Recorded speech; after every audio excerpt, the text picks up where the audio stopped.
हर हर महादेव, जय श्री राम, राधे राधे। संस्कृति YouTube channel पर आपका हार्दिक स्वागत है। अगर आपको हमारी वीडियोस अच्छी लगती हैं तो हमारे चैनल को सब्सक्राइब करना ना भूलें और हमारी यूट्यूब फैमिली का हिस्सा ज़रूर बनें।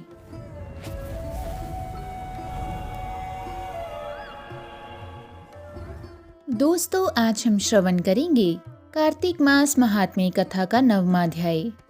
राजा पृथु ने कहा, हे मुनि श्रेष्ठ नारद जी, आपने कार्तिक माह के व्रत में जो तुलसी की जड़ में भगवान विष्णु का निवास बताकर उस स्थान की मिट्टी की पूजा करना बतलाया है।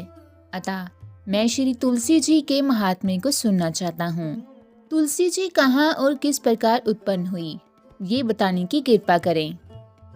नारद जी बोले, राजन, अब आप तुलसी जी की महत्ता तथा उनके जन्म का प्राचीन इतिहास ध्यानपूर्वक सुनिए। एक बार देवगुरु बृहस्पति और देवराज इंद्र भगवान शंकर का दर्शन करने कैलाश पर्वत की ओर चले गए। भगवान शंकर ने अपने भक्तों की परीक्षा लेने के लिए जटाधारी दिगंबर का रूप धारण कर उन दोनों के मार्ग में अवरोध उत्पन्न किया।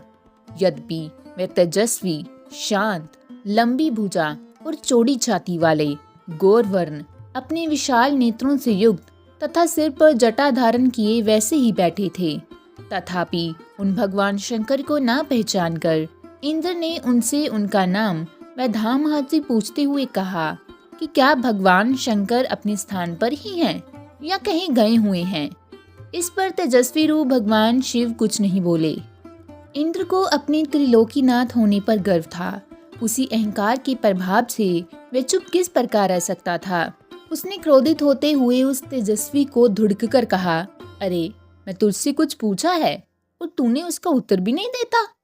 मैं अभी तुझ पर वज्र का प्रहार करता हूँ, फिर देखता हूँ कौन तुम दुर्मति की रक्षा करता है।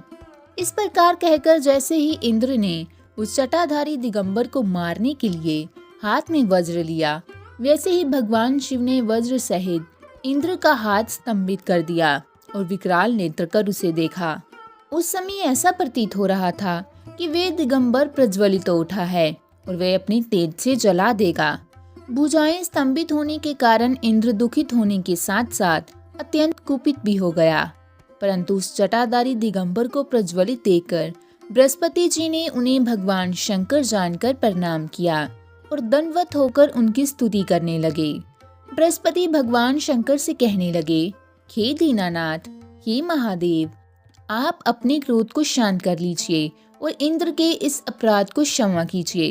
बृहस्पति के ये वचन सुनकर भगवान शंकर ने गंभीर वाणी में कहा, मैं अपने नेत्रों से निकाले हुए क्रोध को किस प्रकार रोकूं?